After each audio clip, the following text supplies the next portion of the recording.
You know what it is, and you know what we have There's to close one out left. with. The champs, the boomers. Fuck The boomers. God, I want to be born You then. hate them, but you love them. Yeah. but yeah. But you probably hate them. Okay, I want to do a little bit of a slide here. Give me Can I introduce the tone here? I yeah. think that growing up, there's always been a little chiding, particularly in the last 5 years, around like, okay, boomer, and a little resentment towards boomers and kind of chiding at the boomers. And then the past, like, especially this year, as I've done more research in a variety of different factors around what is causing the various economic, cultural challenges, debt challenges, all of these different things, I really keep coming back to, I think boomers fucked us up pretty hard. I think they took a situation, took all the benefit from it, built lots of housing, and then stopped housing from being built. Took all the political power and then stopped other people from having political power. They took all of this stuff. They put us $37 trillion in debt so they could go blow up half the Middle East. And now we are stuck with all of these things. And I have become really genuinely pretty resentful towards the boomers. And I would love for you to convince me otherwise. I don't want to be an asshole. Let's find out. So the boomers, 1946 to 1964. World War II ends in 1945, and it is a pivotal moment for the entire world. It changes everything. And again, we all currently live in the shadow of how the world got reset up, how boundaries got redrawn, how power dynamics shifted after World War II. They are born starting in 1946, 1 year after. Everyone gets home from the war, starts fucking, and begins this new world order. So they have dodged the Great Depression. They have dodged World War I. They have dodged World War II. You know, their cultural impact goes beyond what I could fit in one slide here. So this is boomers, and this is a quote you might hear from boomers nowadays. And then I told him, just print out a resume and walk in and they'll give you a job. Couldn't quite get the laugh right. You get the idea. So this is boomers. Famous boomers you might know: Steve Jobs, Bill Gates, Oprah Winfrey, Barack Obama, Michael Jackson, George Clooney. Wide range of people who've had cultural impact recently. Boomers are kind of like the TV generation because when boomers were born in 1945 and onward, TV went from 0% of US households to 100% so rapidly. Literally in their lifetimes, they saw everyone around them get a TV and it become a huge part of the cultural landscape, and seeing radios decline. That being said, those are rookie numbers. We all got smartphones in like 2 years. That's true. Smartphones are That took them like 2 decades. Even faster. The greatest challenges they faced in their lives were not World War II or Great Depression. They did have in the 70s, which they would be, you know, they would be somewhere between 20 or 30, that range. Huge rise in inflation. People had long gas lines. This is a beginning of some economic changes we did where we suspended the gold standard and all that stuff. It was the 70s. And then Vietnam. I'm sorry, I don't have an image here, but Vietnam was their. They were old enough to have fought and died in Vietnam. And in fact, many of them spent their youth protesting. It. Yeah, Vietnam. And this is the jungles of Vietnam. This is not the jungles of Vietnam. I think I have the wrong picture. But it was Vietnam, okay? And I found, here, I'll go back to this. So the main thing about the boomers is that this is the fertility rate in the United States. And you can see right after World War II, there's this massive spike. And you can call it, demographers call it the pig in the python, which is like if a python ate a big pig and it's being digested. So in 1970, again, most Americans were between 5 and 23. This is the boomers. And so over their lifetime, they have had outsized impact on everything because they have been so much bigger than every other generation around them. So people that have their beliefs and their worldview and where they grew up with have just had this unprecedented amount of political power. And again, shown here, they have, even today, when they're all relatively old, have still the most political power. When they were born in 1945, they had about, 20, 30 years of flat home prices, right, for them to get their jobs and get earning on the ladder. Holy shit, I did not realize that. And then right around 1970, when they hit around 30 years old, boom, it skyrockets. And do you think that has anything to do with the fact they bought and built all the homes and then stopped other ones from being built? Does that have anything to do with it, Brendan? Just lucky, I guess. I think just lucky timing. So yeah, right around here is when they started acquiring houses, and that is when they went absolutely off the rails, which is a huge part of why they have all the wealth today. So this is a chart of U.S. wealth by generation starting right now. So right here is basically when they started to get political power. Like when I have the arrow on the chart, is when when the first boomer president comes in. Okay. And you'll notice from there, their wealth skyrockets past the older generation, silent generation, and then it goes to unprecedented heights. So we see now that they have more than, Gen X, silent, and millennials combined. Gen Z is not even on this chart. They have almost no collective wealth of generation right now. So that arrow lines up nicely with this. We've talked about this in a previous episode, but I want to go into it. This is Bill Clinton in 92, the first boomer president. Basically right when we're born, Bill Clinton takes over. Followed by a series of boomers. 2 terms of Bill Clinton, 2 terms of George Bush, 2 terms of Obama, Trump, Biden, Trump. Biden is the only non-boomer because he's too old. He is 3 years He's too old lost. to be a boomer. Oh no, he's great. Yeah, I think he's great. great. Or silent. I think he's silent, actually. Whatever it is, he's 3 years too old, so he's basically a boomer. He's like the oldest boomer, or the oldest of the previous. So essentially our entire lives, 92 to 24 till now, has all been boomer political power. And that is when these massive wealth changes happen that has kept assets like housing and stocks that were acquired before this time growing and bubbling so that new people cannot get on the ladder, but they're rising up. And I wanted to show, most of the day we've been talking about America. It's been mostly an American-centric lens of these generations because it's hard, because it changes so much better. But I just want to say the boomers, this post-World War II, like, shaking up of the world, are not just an American phenomenon. And so I've extrapolated over the entire world right now who is still running the country. By the way, by normal laws of generations, which is mostly they're about 20 years long, we should have been done with the boomers in about 2012. It should have been 92 to 2012, and then we move on to Gen X presidents. That's the rough idea. But they have kept hanging on to power, and in fact, with Biden, gotten even older. So right now, across the world, these are boomer leaders. Now, I'm going to go through this a little bit. Donald Trump, obviously, you know, in North America, biggest economy in the world and biggest economy in North America. But if you go to South America, Brazil, biggest economy in South America, boomer, Lula. The 4 biggest economies in Africa are 4 boomers, which can make up more than the rest of Africa combined. Germany, the biggest economy in Europe, boomer. UK, one of the biggest economies in Europe, boomer. I included Sweden to make fun of Aiden, also a boomer. I don't even know the guy's name. No. Also a boomer. Vladimir Putin, boomer. The 2 biggest economies in Asia, India and China, boomer. Also Japan, I didn't include it. He got covered by Xi Jinping. Australia, Albanese, boomer. In Antarctica, there's a really old penguin who has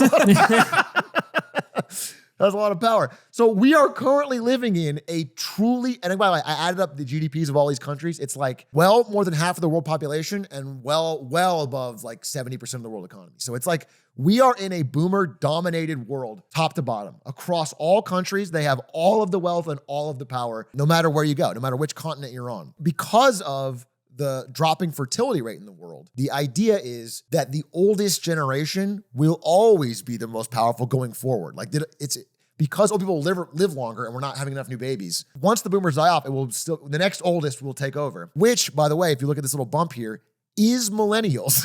Yeah. Let's go. So we should talk about how much boomers damage have done. We're going to imprison anybody who's too tall.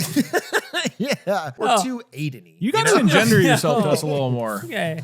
I think we can say I'm millennial. We are setting up for a millennial type situation. And we should talk about what the boomers have done wrong so we can learn from it, because we're going to have a similar level of influence globally. It's the millennial population bump is almost as... So is the millennial population bump as big as the boomer? No, not even close. Okay. But so that's relatively, it will...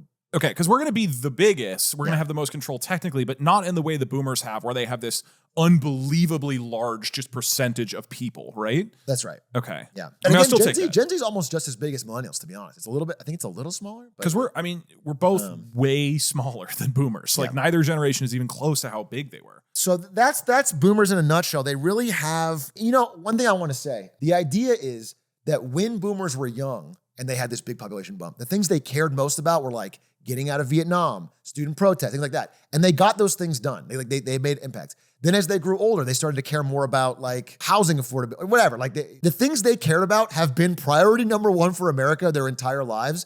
And now as they get older, you're seeing this huge push to like eliminate all property taxes in places like that. And that is the last gasp of boomers who have gotten all the real estate using their political power to, on the way out, kick out the only tax they really are still paying. It really is this testament to how much they have taken it over. I wish I had the... Or even the incredibly wealthy boomers, of which there are so many, who have helped to drive their housing prices just through the roof, complaining about just screeching at the idea of Social Security reform, which, to be clear, is a system where you pay into Social Security throughout your adult life, and then when you retire, the government pays you back. But we are bankrupt. We can't afford it, and it's becoming more unaffordable every year. And the problem is that the boomers are living longer than any previous generation, which makes the system even more distorted. So there needs to be something to change there. The only way to not change it is to put America more into debt to assure that they get Social Security until they die, and then we are stuck paying for that bill. It's just like... I think the general theme here, right, is like as this cohort aged and because of their outsized impact, they're able to make a lot of decisions that are most pressing to whatever their generation is at the time. Right. Successfully put that policy into place, and they've been able to do that the whole way through. So the world as it's structured, or the American world as it's structured, serves to benefit the boomer generation the most, whatever time period you happen to be in. Can you guys think of any big downsides to their generation? I wanted to ask you guys that because I figured from an economic perspective, the boomers were going to have kind of the best case here. But can you guys think of any big blights? I think personally, like they came up at Vietnam is like the big downside. They had gotten drafted into Vietnam. Many of them died. It was a stupid, pointless war, height of the Cold War, arrogant. You know, it's like that radicalized a lot of them, and they were anti-war, though they in later life often became pro-war. So I would say Vietnam in their youth, it's like the biggest black mark of this generation. But again, the death scale is so much smaller than World War II, World War I, Korean War. From an American POV, I mean, they just had decades of prosperity, decades of like green lights. Like even if you fucked up a little bit, you're likely to have things bounce back and go on the right track. Because you can go to college. It's very easy to fund yourself to go through college, and then you have an incredible amount of new prospects. Housing was cheap. You're more likely to be addicted to cigarettes. Higher rates of health stuff is always the biggest thing. Yeah, health and technology obviously were worse then, and I would still rather for that reason be a millennial. But yes, they had access to TV, and I think maybe some people forget how shitty TV was when you had 10 channels and you just like hope something was on, and it's not. Yeah, and again, we said at the beginning, but like this is a primary like white male perspective or whatever. American life. Because like being a boomer, it doesn't matter. Your opportunities for housing are better if you can't get on the housing ladder because you're a woman or you're black or whatever in the 40s and 50s like that, right?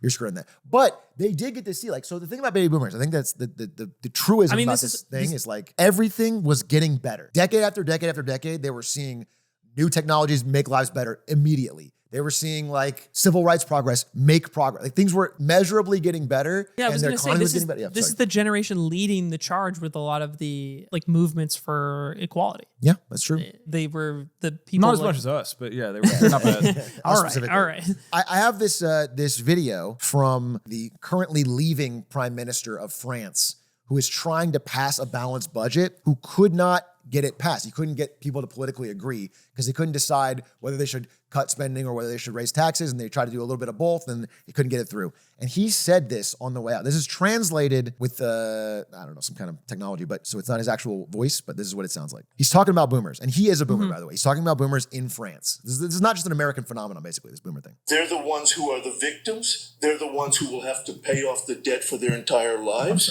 And we've managed to make them believe that it needs to be increased even more. Don't you think that's brilliant? All this just for the comfort of certain political parties and for the comfort of the boomers, as they say, who, from this point of view, think that, well, everything is just fine. So we talked about all the fracturing that is going on for millennials and for Gen Z and for Gen Alpha. But for boomers, things are roughly fine because they still have all of these assets.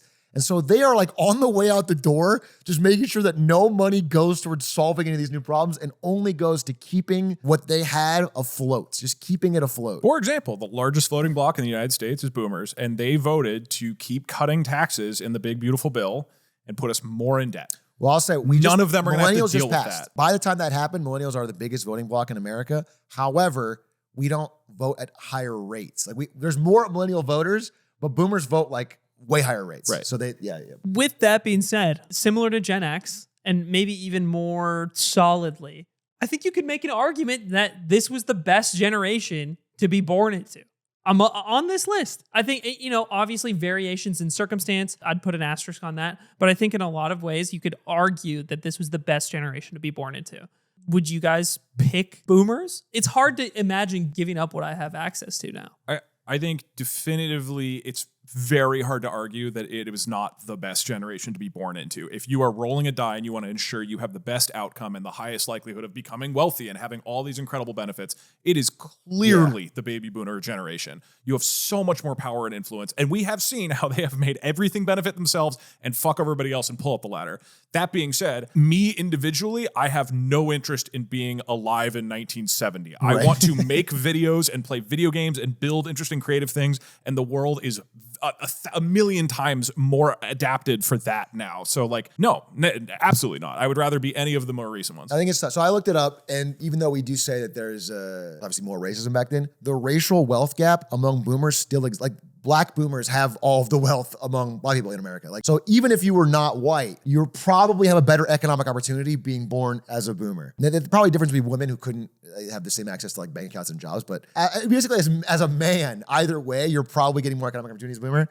I would say I wouldn't pick it, but again, for some reasons, we've adapted to these lives and I wouldn't change it. I think it easily clears as like less chance of dying in a war, less chance of a ton of things. You just have more likelihood that at the end of your life, you're going to have some financial security. And whether that's from your own assets or whether it's from the government, which is funneling it through Social Security before it falls out of funding, it's all to you for most of your life. So I would say for me, it's an easy win. And for someone like a white guy like me, if I was born in the 50s or 60s, very likely I would have easy career opportunities. You know, someone who has no major problem, it would have been an easy glide for me. I would be the standard boomer probably. The world was less polarized then. America got more, you know, it would just be easier. So for me, I think I would pick millennials number one, but boomer would be right second. And I think it's easy actually first. If you're or you put it all on red, you go lost generation. Send it. Just go to crazy see. in World Just War to see. Just take a challenge. It's like Dark Souls, dude. It's Yeah. I want the hardest mode. Yeah, start on boomers, then you new game plus into lost gen. This is fun. I think